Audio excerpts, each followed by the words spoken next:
my baby car ran because he was over the damn world somewhere in Timbuktu driving them 18 wheelers and he missed the christening. Somebody stood in for him. But he is just to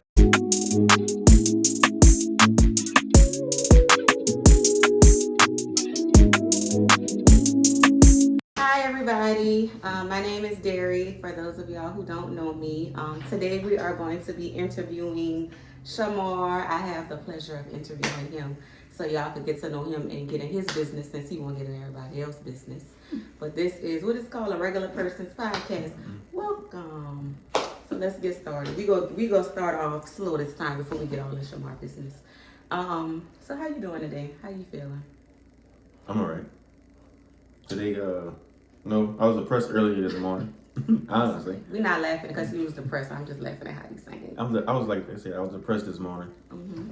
Still kind of depressed right now. It's just been a lot going on. All right. So do you want to tell the people what you're depressed about, or do you just want to? Yeah, I give them a little backstory. I already mentioned like a couple of other podcasts that I got fired from my job at the beginning of December, and ever since then it's like I've been feeling like I can't get right. Every time I try this don't work. I try that don't work. And sometimes I just feel like constantly going through the same thing over and over and over. I just feel like life just be hitting me every couple of months or every year or so. It's like or every 2 years. However often you want to do it, just do it often. And it's frustrating. And then it causes problems at home because I don't be want to hear that nagging in my ear. So, yeah. Nagging from who so we could hear? I feel so messy. I'm sorry. I'm not being messy. I just want to be detailed. My wife, me and her be having a button head because of she feel one way, I feel another way. And I feel like she don't understand. So that's why. Mm-hmm. So you said you feel like this like every year you feel like you go through the same thing. Mm-hmm. So in the past, like how have you gotten out of like your funk or your depression? Or how have you like shifted your depression to put you and your family in like a better position financially or emotionally and all of that? Well, this is my first time ever getting fired from any job. So I always have a backup plan just in case something go wrong. Mm-hmm. And in a particular way, I never had a plan. So now I'm coming up with a plan as time goes. But in the past, like I said, I had a plan, so I knew exactly what I want to do once I quit the job.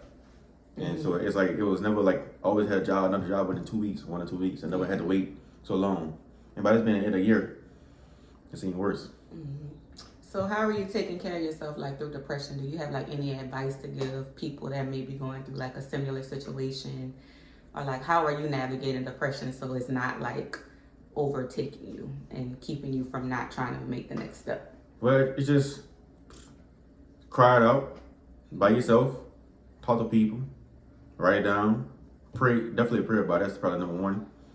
And work out. Right now I'm currently doing a fast. I think it's called an intermittent fast or intermittent fast. Yeah. So I'm just doing from the time I wake up in the morning to about 1 o'clock, I'm not eating nothing. Or I'm drinking water, but not eating nothing.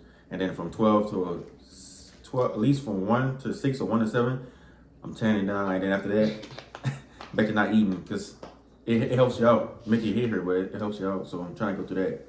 And like I said, just praying a lot and write my affirmations down on my mirror every day. Okay, reading that's that. Good. Let's see. Okay, let's switch gears. Let's go back to let's like get in depth and get to know you. Like, who is Shamar? Like, what made Shamar Shamar? So where you from? Because I don't even know people like really know where you from for real. Well, I like to say I'm from Gramercy, Louisiana, or Donaldsonville. Because I can say I'm from. We've been in a lot of places growing up, so I just use the ones that stick. People know me from St. James. People know me from Gramercy. People from Donaldsonville. So when I tell somebody I'm from Gramercy, they don't know Gramercy, I say Letcher. If they don't say Letcher, they don't know Letcher, I just say Donaldsonville. So either way, one of them usually stick. Shamar is definitely not from Letcher. He's definitely not. I'm definitely not Letcher. Nothing from Letcher. Not from Letcher. I'm just telling them that kind of area when if they don't understand Gramercy, I'm saying Letcher for the area. If they don't know the Letcher or Gramercy area, because most people don't, I just say Donaldsonville. Once I say that, you're like, damn, yeah, I know that. So. Okay, so I know because me and Shamar are best friends. I know he spent majority of his life in Donaldsonville. And for y'all who don't know, people from Donaldsonville probably gonna be mad because I'm saying this, but Donaldsonville is real hood. And I be scared to go there and all of that. So how was it for you, like growing up in Donaldsonville? Do you have like any crazy stories or anything that happened, or no, not really. I mean, I know people that do things in the street. I ran into people that did stuff in the street. But I came to be cool with some of them because I guess it's a respect thing. Like I never really got into that. Like I never got into that kind of life. We played football or something on the streets together and everything. And once they came into the time to go to that kind of situation, they either told me no, couldn't come because they knew what kind of person I was, and after sharing that, they respected it, and that was it. You know, no, it was fine to me walking the streets all night. Got in trouble for that because outside with them. So didn't somebody almost stab you one time? Somebody had told me that. Stab me when? Didn't somebody almost stab you or something while you was walking down the street one day? It was. Or they was trying to steal from. I think it was a downstairs. Oh, that wasn't Knoxville. I think you talking about when at that party they put the gun. No, that's a whole different story. I was gonna bring that up too. No, I think you talking about. I had bought a friend of mine that I used to dance with at Downsville, and so certain streets when you was growing up, you didn't go down at all. And you got some called Third Street, some called Northern Street, and 6 and B. That's the 3 streets I know for sure. We don't walk down. And this particular person I had down him with me, he wanted to be brave that day. And I said, bro, we walk down the street, you're liable to, get in some kind of shit, some kind of stuff, whatever. So we went down the street, no one gets my best judgment. And the head, I remember lived back of town, so I was back of town a lot. So we down back of town. Yeah, shout out to Beatrice, R.I.P. Beatrice. Bernice. I'm sorry, shout out to Bernice. And then my other grandma lived down Downsville. Oh, for real? Yeah, my other Bernice ain't living Downsville. Who Bernice stayed in? St. James. Oh, okay. Oh, that's your. Oh, we talking about. I forgot your mama name. Anita. R.I.P. Anita. But no, we walked down that street, and when we went down that street, they had the dudes, the top people at back of town, what you gonna call it, or one of the big bad people down there, however you wanna look at it. They was down there outside, stuff with the other dude. They ain't tell me too much because they knew me, but they picked with him, and I had to step up and try to help him, which didn't want to do. Horrible idea. Yeah, I didn't want to do. So I had to tell them, hey, leave that man alone. We just walking past. We ain't got nothing, no problem. So they threatened, mess with me, whatever. But after that, they helped me gain more respect from them that I already had, because one of the big dude was cousins with my cousin at the time, with my cousin that I was cool with at the time. So my cousins were ready to have helped me get some kind of respect from them, for those dudes. But I earned my respect from them by standing up to him. But the dude I had with me, who that was? No. Huh? No, he wasn't. It wasn't him. No. Oh, was it It's a dude. I'll tell you off camera.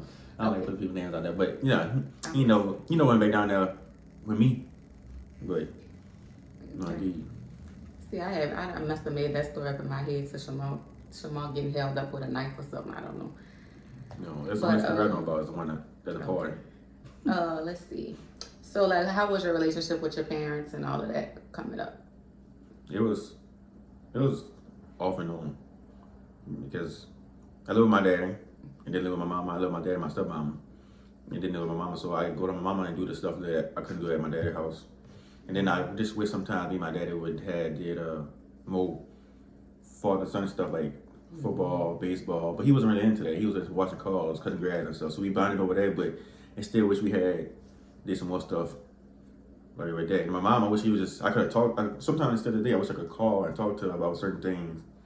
People do with their moms, but because she got so much going on, and I still talk to her, but just like deep conversations like we wanted to. Not like a mother-son relationship. And I call my stepmom sometimes, but it's still like, I don't know. Everybody know how that is. Do you feel like your parents caused any like trauma that you're still dealing with now, today as an adult? It's hard. No, I mean, yeah, I don't know, to be honest. You never thought about it? No, not really. You should. I know that some of the things my stepmama did is in my head today, with such like cleaning up 24/7. As I got that for a bad habit now, because I did it for so much. That's a good habit though. Yeah, but it's like sometimes I might clean up and have nothing to clean up, or sometimes like somebody might think they clean up good, and I might think. So, did we talk about how we became friends in my video that we did? I don't remember. I don't think so, but just in case we didn't. So me and Shamar met because we went to the same high school. Did we stop being? I think we met in 11th grade? 11th grade? No, yeah. I think it was 12th grade. It was either our sophomore or our junior year, because we had homeroom together. I Prom think was the English teacher class, right? I think somebody. it was so weird. 12th? We really started talking to each other. Okay, so we really started like talking to each other and becoming friends in 12th grade. But the only reason why I really became Shamar's friend is because Shamar used to tell, because Shamar used to get bullied in school, but we gonna let him tell his side. So I used to witness him get bullied by a whole bunch of people. I used to try to take up for him sometimes, and Shamar used to be like, when we at graduation, I'm gonna blow all of this shit up. And me and Shamar sat right next to each other because we had the same last I gotta get that. I gotta solve this right there. It's because it's been 10 years and she's still saying the same thing. That's true. I didn't say that. Who I just said went that? along with it.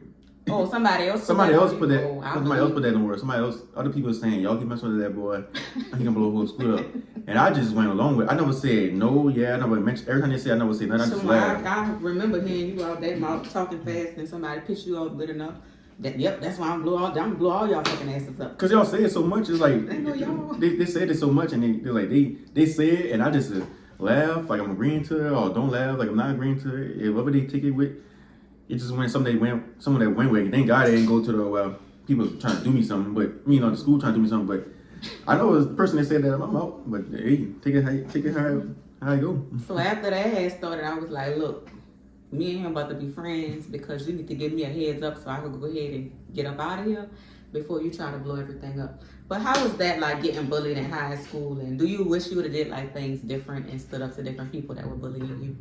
I felt like because of who I was in high school, and sometimes I feel like that today too, that I couldn't. It was for me. It wasn't no point. That it still have been it wasn't still be the ongoing thing. It wasn't until like maybe 11th, 12th grade that I actually stood up to one of my bullies, two of them, and we became cool. Almost like a respect thing, but he still tried it sometimes. Who are you talking about? No. He was, I had to stand up to him outside. I studied outside of school still, but I had weapons around me when I stood up to him. You know what I'm saying? But he was the one person that I knew. Him and another dude I never stood up to him. But he gone now. Charles Lucas. He wasn't no bully. He did? Yeah, Charles Lucas, I think. Oh, they shot him in the head. Yeah. So he Charles. he didn't really bully me. He was just like his demeanor was like, I didn't want to fuck with him because I heard what he did with other people around school. So I know I stood wait. It's like two people. I don't care nobody say. It's like I ain't scared no man, but at the same time, I ain't put myself in a predicament either to be around people either. Yeah, you gotta know who those. Some people don't have nothing to lose. I ain't talking about nobody specific. I respect the dead on camera, but some people don't have stuff to lose, so you be having to navigate who you could step toe to toe with because they might not go as far as they could because they got some shit to lose. But you really be having to be mindful of the people that don't have a fucking thing to lose because they really don't give a fuck. Yeah. But and I kind of made it worse for myself too because I got bullied so much that I had to come up with a scheme to get it back in certain ways. So I was I was stealing their pencils, their snacks, their money. I was making their life hard when it come to schoolwork because I told them I'd pay me to do work, get their money, and need them. Make sure that I give them at least a C or a D when they needed a B or A. So I made it worse myself by getting bullied because I was trying to get them back, but getting them back also got me bullying more. yeah, So it's like poor thing. it wasn't like I said. Everything for me started going up and up. 11th and 12th grade year. End of my junior year into my senior year, I started being like 11th grade wasn't bad either, but really that 12th grade year was like okay. I got some kind of respect. That's good. So let's move on to college. So we y'all already knew we was roommates and all kind of stuff like that. I want to hear because last time we talked about my perspective of how it felt for me to like live with all boys and all of that. How did it feel like living with me and the other roommates that we had for you? How was your Burbank experience? Yeah, it was good. I feel like for me, y'all was my family outside my family because like I said, I wasn't really close to my family. Like, I was close to them, but I didn't really go home like too much like that. I did most of the work and come back home. So having y'all there, the two people, y'all and the other person that was living with us, that was like my family outside my family, like I said. And then you cooking, him and his person was cooking. So that fed me when I wasn't cooking for myself was really, really too much. So it wasn't bad. It was complicated living with partners and aggravating because I feel like I didn't really get the college experience. But that's on me. I can't blame anybody else for not having my college experience. But I feel like I went down there with my best friend, and then me and him was supposed to have that experience together, but it didn't turn out something else. So, and now, like I said, when I go back to me being in high school and going to my adult life or my college life, I wasn't confident enough to go out there by myself. So I depended on him, which is sound bad now, but I depended on him to go places with me so I could feel at least a little at ease. Yeah. That's a good perspective. I'm happy you said that because that's a great way of thinking, how you leaned on him for a crutch. But we can't always do that. We got to find it within ourselves. So you want to talk about you and your best friend, or ex-best friend relationship a little bit, or because I don't know if you, I don't know if how you know, I'm trying to see too what I can ask because I ain't trying to put everybody's business out there. I ain't trying to be messy because people think that I'm just the damn devil. Sometimes you could cut that out too. Let me see, how should I ask that? I'll leave it in there. Okay, so after you went to college and like the plan that you had for you and your best friend to like experience everything in college together. So when that didn't go to plan, like how did that make you feel? Or why didn't that go to plan? Like, why didn't y'all experience college together? We didn't experience college together because he had fell in love. He fell in love. He got his girl. You know what I'm saying? He followed his own dreams. My dream and his dreams. Then he go. It wasn't no dreams. I just expected to go out there and do things with him. I didn't know you and other people that was out there was coming out there until that we moved out there. Yeah. So my main thing was with him. Like that was my best friend since I guess you could. Well, I don't say best friend, but that was like my close friend up until 11. And like I said, in 11th grade until the senior. That's when he became my best friend. To me. We started becoming good friends, and then that was like went into best friends, like a brother almost. We did a lot of stuff together, but on my behalf, I can't speak for him. On my behalf, it was like a brother to me. He more a brother than my brothers was at the time. So it's like after he fell in love with his girl and stuff started getting walking and everything, and I got me a girl. Stuff was going up and down for a long time until recently we just cut each other off completely. And how do you feel about that? Because anybody that's watching this don't know us for real. We from a small town, so like for me, like all of my best friends, we all went to school with each other. We all graduated. We all know the same people, and it was similar for you and your best friend or the friend that you're talking about. How was that for you? Like when y'all had it's kind of y'all break up, pause, but when y'all stopped being friends, or like when the process started when y'all started drifting apart, like when y'all found y'all recently, the last round or rounds before that? We could talk about both of them. We could start like when y'all first started to separate a little bit because he had his own girl. You were still kind of living in a life, being a college dude, exploring, dating different people, trying to still go out. And he was at home. And the college version of it was just like we was all messy. Everybody was messy. Everybody had their flaws in college, so everybody was saying this, that, and that, and that was the reason why the first time we stopped being cool. Everybody was just saying stuff with their mouth that wasn't true, or just saying something to piss somebody off. And the way I was, I just got agitated easy, and I was just I didn't really want to do drama stuff, even though I always find myself in the drama for some reason. Right in the middle. Yeah, it was like even if I don't say nothing, I still find my way in the drama. But that's a whole nother story for another day. But that was like that's something we could talk about after you stop being mad. And it's like I said, I can't speak for him, speak for myself. It's just the pride. I mean, I feel like I'm a big person. If I did something wrong to somebody, or I feel like I did something wrong to somebody, I'm gonna keep contacting them until we get to the bottom of it. At least for about a week or so. At least a week and a half, 2 weeks. I'm gonna contact that person. I can't contact them more. After them 2 weeks, if I don't contact you, I'm gonna stop contacting you because I feel like you want me bothered. So I wait till you come back, which is probably like stupid on my part. But I do that to everybody. Like I'm gonna contact that person just to see, well, damn, what I did. Because if I don't talk to them, I'm in my head like, then I do something. You know what I'm saying? Yeah. Then I did something that was taken the wrong way. And that's what it was every time. But every time I think we probably both felt the same way. He felt the same way I felt, but we were just using our pride. But this last go around, I felt like we could have got over that too, eventually. But it's been a year since we even spoke. Well, we spoke, but I can say it's still been a year since we even mentioned. I think, and then to be honest, it's way different for me this time because I know that I handled the situation well. I know exactly what I said. I know exactly how I handled the situation, and I know exactly how I felt about the situation. And even though I was pissed off with some of the things that was said, it could have been a conversation that could have been had. We could have moved forward from it. But I said, I can't speak for the other person. I can speak for myself. Sometimes people like to have conversations, or sometimes people like to have hard down conversations like that. So you let it go. And people don't like to take accountability, but I think we missed the part. Would you like to tell the people what happened, or to give us a gist of what happened? No, not really. No matter how much argument you get into, I'm never going to go. I used to do it, but after a while, I realized that's too much. So I don't cut deep. I don't use personal stuff in an argument. I don't like talk about nobody else. I don't like cutting deep because we could get over small stuff. But when you cut deep, when you use stuff that I told you in confidence, that's when the problems start. And to me, that's what it was. We started using stuff that shouldn't have been said into the, like you basically talking about using my character against me, talking about stuff that I told you in confidence, not using my character, but talking about stuff that wasn't supposed to be talked about. We could have argued, we could have thrown jabs at each other, say you ugly and I don't fuck you boy, or something like that. But using something that I told you in confidence, that's when it kind of like, I had just had a situation prior to that with somebody in my family, and I had told that person, well, this is the shit I hate.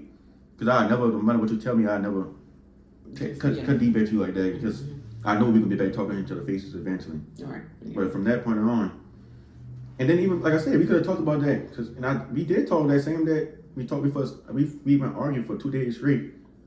But that last day we argued, I told him, man, let's get over. Let's take the weekend to cool heads, and then Monday we go back to regular study program. It's gonna be awkward at first, of course, but that's when we come back and try to talk about it. But that Monday came and nothing happened. And then I think later that week I tried calling, and nothing happened. And I'm like, well, it is what it is. I ain't never tried to contact him no more.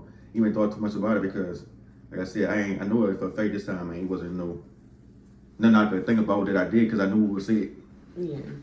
See, for me, like those type of, I'm not gonna say friendships, but situations, they kind of weird because how you describing it, like how you will call him and he wouldn't answer, or y'all gotta say, let's wait for the weekend to cool off, and y'all arguing for 2 days straight. That sounds so much like a relationship, and people you shouldn't have to do that with your friend. Yeah, but it is a relationship though. It's a relationship, No, but it's a friendship. It's a friendship, but it just sounds like more of like a, is you crying? No, indeed, no. Anyway. I'm picking my eye all day. No, it sounds more. No, that's not. No, because I'm picking my eye the whole time. No. That sounds more like of a romantic relationship. Like, man, maybe that's me in my mind, but I feel like I shouldn't have to run behind a friend for us to have a conversation to get on the same page. I don't think he was running behind nobody. Just like I said, you was doing your part. I'm talking about more like off of the other person. I can't tell you. I want to say this. I'm not speaking. I can't speak for the other person at all. Mm-hmm. I'm not even trying to sit down. I'm just telling you my side of things because his side of things might be totally different. His side of things might be totally different. Mm-hmm. I'm saying that for me personally, I think when you love somebody as a brother or as a sister, how you look at it, you gonna do what you gotta do to keep that relationship intact as much as you can. But when you could also feel when it's time to let that relationship go. And you know how many times we went through ups and downs and we came back to each other and like nothing happened. Mm-hmm. And then this last time around, we didn't speak in the whole year. And when we did speak, it didn't feel the same. It didn't feel the same. You know what I'm saying? It just felt like it was two dudes like we just met, mm-hmm. and just fucking talking to each other because we was in passing. Yeah. And that also go back to pride too. You know, the pride. It could be pride, but I just like me. It wasn't like I do sound really shit now about to say what I'm about to say, but it's like for me it wasn't nothing more like the bind that I used to feel when I see him, like or the way I wanted to usually embrace him. Mm-hmm. That embrace me wasn't enough. Like it was like, what's up? Let me get back to drinking my beer. Mm-hmm. You know, it's like that. And that's so weird because I was close with them. I was like the middle friend in whatever they had going on. So, and me and the other dude were close too. So it's really weird to like have our trio be a duo and like navigate.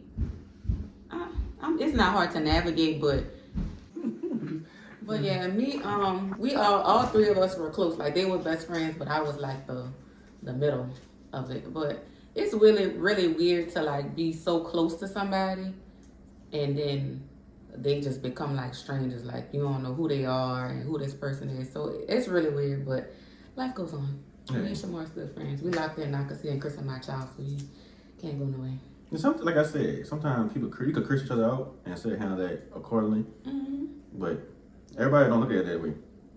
They don't. And a big thing about being friends with somebody is taking accountability for when you're not being a good friend. And admitting it and then trying to do better the next time. You know? Mm-hmm. But on to the next, because they don't matter anymore. Next topic. Oh yeah, so you had so yeah, we was all living in that apartment together. And let me tell y'all something. At first how it worked out was everybody had somebody and Shamar had nobody for Shamar. Shamar was just up there. Shamar had just wanted him somebody to be with too. And he finally met somebody. And out of all our relationships, Shamar is the only one to be married. Congratulations. He made it. And nobody else shit worked out. Well, one person's stuff kind of did a little bit, but that ain't our business. But and what I had going on ain't worked out. All I got was a child out the deal. But I'm thankful for my baby. I love him so much. He just transformed my whole life. Love him to death. But how's marriage? Cause how old were you when you got married? I got married at 24. 24. Mm-hmm. How is it being so young and like married? And especially like when we look at people our age, like there's so many of us that's doing different things. Like Some of us just start getting married. yeah, some of us just started getting married. Some of us just have kids and aren't married and are dating. Some of us have multiple kids and don't have nobody. Mm-hmm. Some of us just out here living our best lives and traveling. But how is it for you? Like how does it feel being married and being so young? Like Being married, beginning of marriage, when I first got married, I would say like the first 4 or 5 months, it was the different type of love that I had for my wife. You know, like people don't really understand this, but being married, being a girlfriend, then being a fiance, or be fiancés is different from being married. That love you got is a whole different type of love. Up and however long it lasts. For me, it lasted for about a year. That different type of love, and then moving on down the line, we start butting heads. But people say the first 5 years are the hardest years, and it's to this day hard because you got to think for yourself, no, you think for you and your partner. If you got a kid, think for that kid. And then the way I am, I'm used to thinking for just me and going on what I'm thinking. Now I gotta make sure she understands why I'm doing what I'm doing. And you get aggravated sometimes, but overall, marriage has its pros, but it has just as much cons as pros. do you regret your decision to get married? Sometimes I feel like, did I do the right thing? And I tell her this too. Sometimes she should tell me the same thing. Man, I don't know. I wouldn't say she tell me like she regretted it. And I'm telling you that, but I wouldn't say I regret it. I just think that sometimes we could have waited a little longer before we did it. But, people told me to, but I just like, man, I really love this girl, so I'm gonna go ahead. It don't take that long to know if you gonna marry somebody or not. Yeah. That's my train of thought. So you know, like when you, from my experience, so I've never been married before. I don't even know if I want to be married, but I know like for me, from my experience, like when I'm single, it's like a dry desert. When I want somebody and I'm single, nobody don't really be checking for me. But as soon as I'm with somebody and I'm in a relationship and I'm cuffed up, here come the niggas from out the forest. I don't know where they be coming from, but they be coming in packs. Do you have like that same thing? Do you feel like you get hit on more since you're married now? Like people could smell it on you or something? Honestly, it just started for me. Like last year, when me and my wife was going to ups and downs, I really recognized it more. I guess because I was so mad with her. Yeah. I was like, I was focusing on the attention, and what I was like when we was in like bliss and wasn't arguing too much. I wasn't really focused on the attention because sometimes she had to tell me, "Hey, that girl was flirting with you," and like I said, I never was being a confident person. I never went to a girl at all, so I don't know when a girl flirted with me or not. When I go to a woman, I just ask what I need to ask for and my business. So recently, though, I've really been paying attention to the sign because I don't want to be disrespectful to her when I'm with her. So I pay attention to the sign, man. Boy, I've been a lot more surprised than anything. Definitely, that's when I have my contacts in. Especially when I put my contacts in. Be a whole different person. I told you should have been got contacts a long time ago. Contacts, boy, be a whole different ballgame. And they be feeling good, too. People come up to you, but I want to pursue it. I just laugh. Yeah.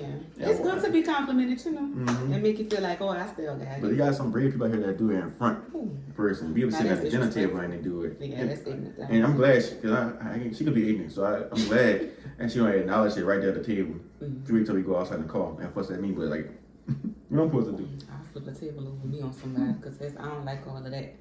But do you have like any advice for? Did I ask that? Do you have any advice for like young people that want to be married or that's engaged or that just got married? Yo, let's start breaking down. Want to be married? If you want to be married, ask for permission from the family, and it might not go right. So always remember that you may feel like you're ready, but the parents on your side and their side might not think you're ready. Did you ask? Yeah, I did. Did her mom feel like you were ready? No, my parents didn't think I was ready. My parents, my stepmom, my dad, a lot of family members and friends and think I was married. I think you saying anything else already? I didn't think he was ready. I told him, I was like, I don't think it's right now, but me being the great friend that I am, I said, I'm going to support you if you're going to make this decision. And if things don't work out, which I'm not saying that it's not, I'm going to support you through whatever the ups, downs, goods, and bads. And that was a downfall of our friendship. For not because of that, but Oh, you want to talk about that? yeah, we could. Everybody call you. Mm-hmm. Okay, so let's talk about this. We're going to talk, this is an exclusive. So I was supposed to be the best woman in Shamar's wedding. And I didn't do it. And my reason was because his wife was a little bit last minute. What she was, I love his wife to death. She's like my sister too. I love her. She's funny, everything. But she was kind of last minute. But that wasn't my full reason on it. Now you want to hear it today on camera or what? Yeah, you go ahead. Take Okay. So I'm probably going to offend you and several more people, but y'all will be okay eventually. So the full reason why I wasn't in Shamar's wedding was because Shamar don't have that many friends. So Shamar was putting random people in his wedding. And for me, I still wanted to support my friend, but it was kind of fake just a little bit. The friends like that. I'm not saying nothing bad about them. They know I fool with them every time it's not nothing. That's just really how I felt. They're not friends with you like that. And y'all didn't talk back then often, and y'all still don't talk now. I mean, I think it's a mutual understanding. Like, we not gonna talk every day, but we gonna talk when we see each other. And I talk to them sometimes, and stuff. And I guess that was selfish of me too for putting my personal views on you because that was your wedding and your day, and me and how I felt didn't really have anything to do with that.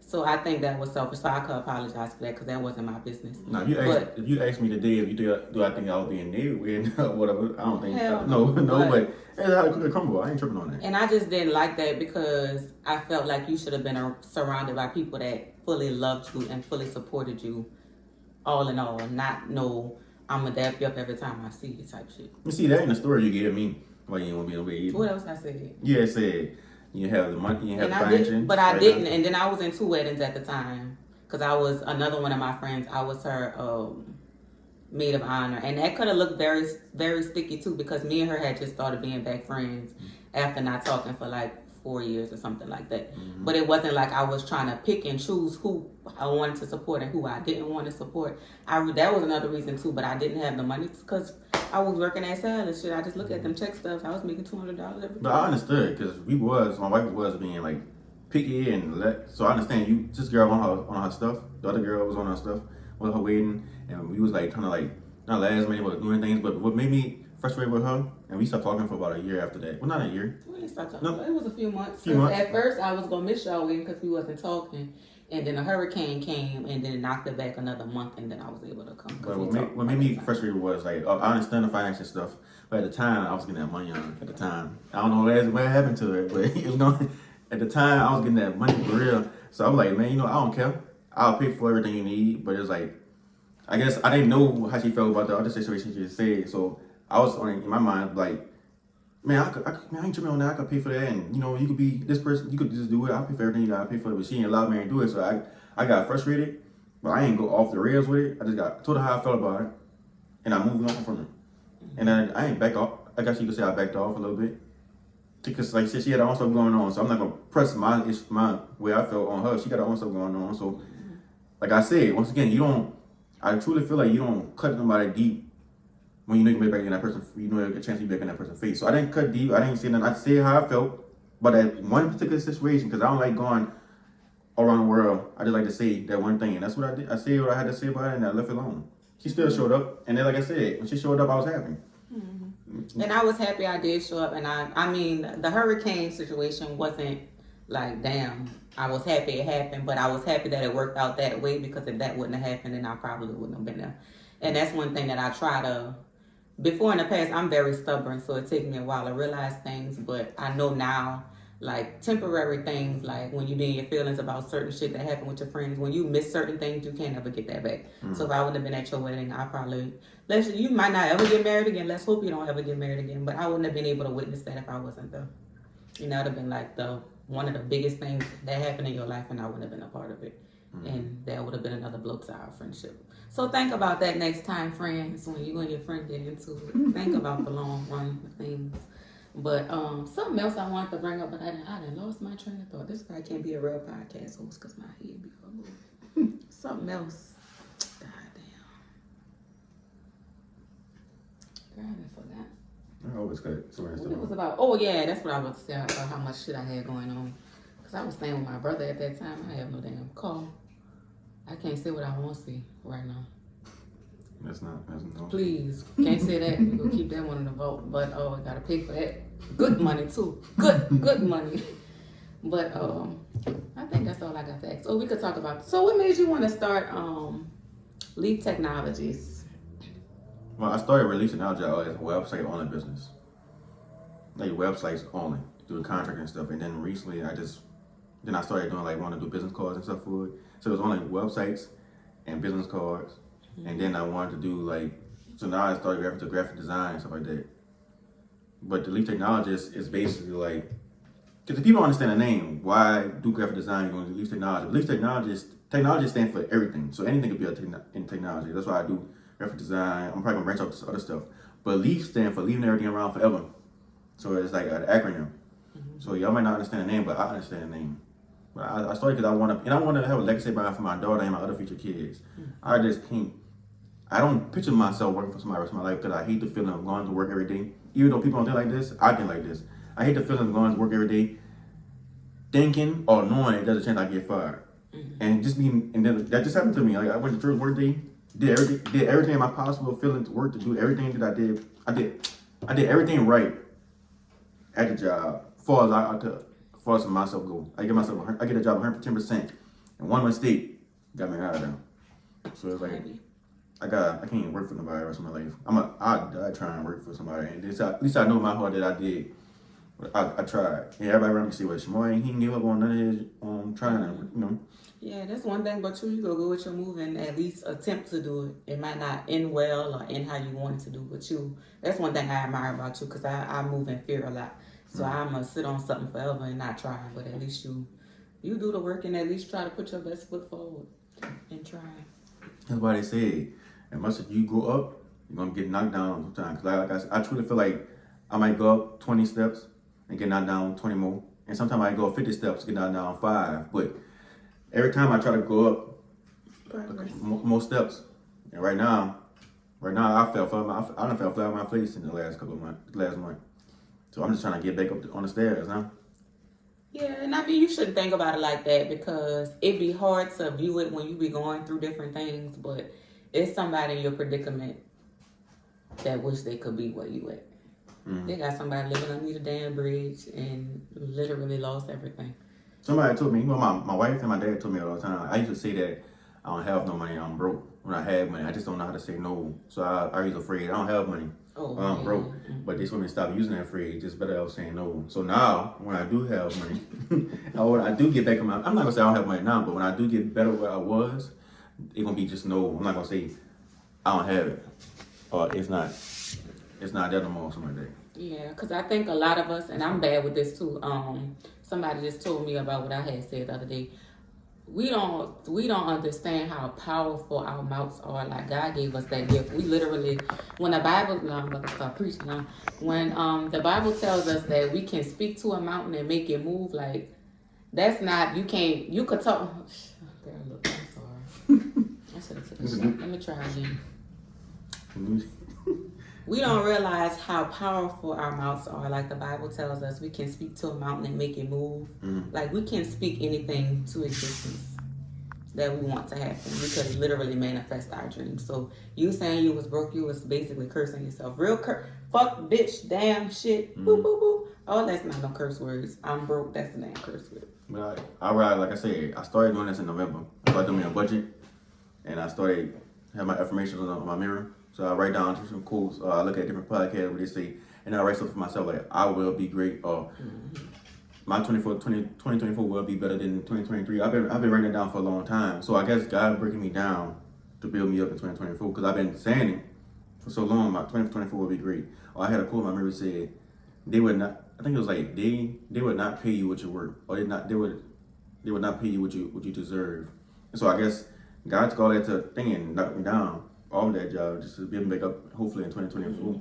That reminds me of Job. I need to go to church because I just... It's crazy. Everything I had on my mirror up until the point I got fired was things that correlate what's going on now. Like not paying me what I deserve. I asked for more pay to tell me no. I told God I wanted a better 2024, but pay wise, I want to have my own business pay wise. And then a lot of stuff going up on that side, but going down on the side. So it kind of works itself out when you look at it like that. Yeah, sometimes God has to snatch things away from you because we grow so attached to them and the comfortability that we feel with them. He has to just rip it from underneath us for us to see like the bigger picture or to see what more there can be out there. You just said you don't work for nobody for the rest of your life. You want to leave a legacy behind for your kids. You can't leave no legacy behind working for somebody else. Because nowadays they don't pay. They don't pay you. They don't value you. You just another number. They tell you how much money you gonna make. They gonna tell you what time you gonna make it. What time you gonna stop making it. I don't know if you got this far. I appreciate you, but I gotta say this: a job ain't gonna give you what you give them. You could be the best employee in the world, or you could be the best friend in the world. People ain't gonna give you the same energy. Some people ain't gonna give you the same energy you give them at a job, or friendly wise, or family wise. So you have to be mindful of who you give your energy to.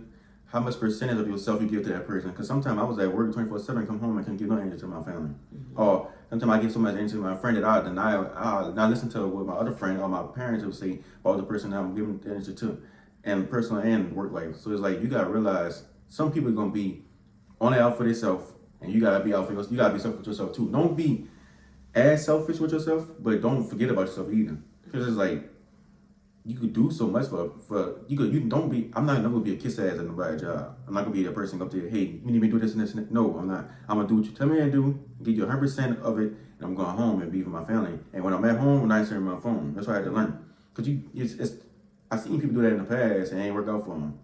And the friends wise, I'm gonna be there for you as much as I can. But also I put my family and myself first too. And it's like once you realize those two things, you're gonna be a long run. Cause I know a person right now, a couple of people right now, that they give their all to the job because they don't think they could be touched. Because like I said, they own it at the job. But you do that one mistake, or you say the wrong thing, or something you just do wrong and people don't like, you're out of there. Or they might start treating you a different way. And if they don't ever do it, you could be on 20, but it don't take number one time. You could be there 20, 30 years and they still might think. Or you might not get what you deserve 100%. Might just give you enough to shut up. So you gotta be mindful of that. Right. Come on, gems. Shamar with the gems. So what could we expect from a regular person's podcast in the future? Expect you to be Make us excited. You could be in people business mode because we give you a lot today. I'm gonna do another one. I don't think so. No, we can't. I don't want y'all to know my. Some people business can't be in too much because people get messy and they get drama. And I don't really want to deal with it. I like the drama, but He does. He loves it. but I don't want to make people lies, overrule people's lives, which would be good for but that's views. Yeah, but if you're gonna expect more drama, more mess, which is the same thing, more jams, and then different variety of people. Right now, we're gonna be doing people that close to me, and then hopefully people will start giving me dates when they want to do it, and then we'll get those people done. Yep, and then in the future, we're gonna get us a little setup, a little backdrop with a little regular person signed podcast. It's gonna be real cute. I'm gonna help them with the creative design. Records and t-shirts and all that stuff. I'm excited. And I'm working on getting microphones. That's gonna be real cute. I'm gonna have to do another thing when we get it all set up. She planning on being on the episode a couple of more times. I like to talk about myself, but this was good. I think it was fun asking you questions. You answered them very well. You gave the people a lot of good insight. Where could they find you on social media? Leaf Technologies, LLC.com. That's my website, graphic design website. And Leaf Technologies.LLC on Instagram. I don't give out my personal Instagram because I want to put my business. Y'all crazy. I'm putting my business too. And because I don't post on that anyway, so y'all gonna see nothing. So, yeah. And y'all can follow me at It's Dairy and _ I think that's what it is. Yep. Yeah. Okay. Anything else you got to tell the people before Nope. you wrap it up? Thank y'all for watching. Like, comment, subscribe. Appreciate it.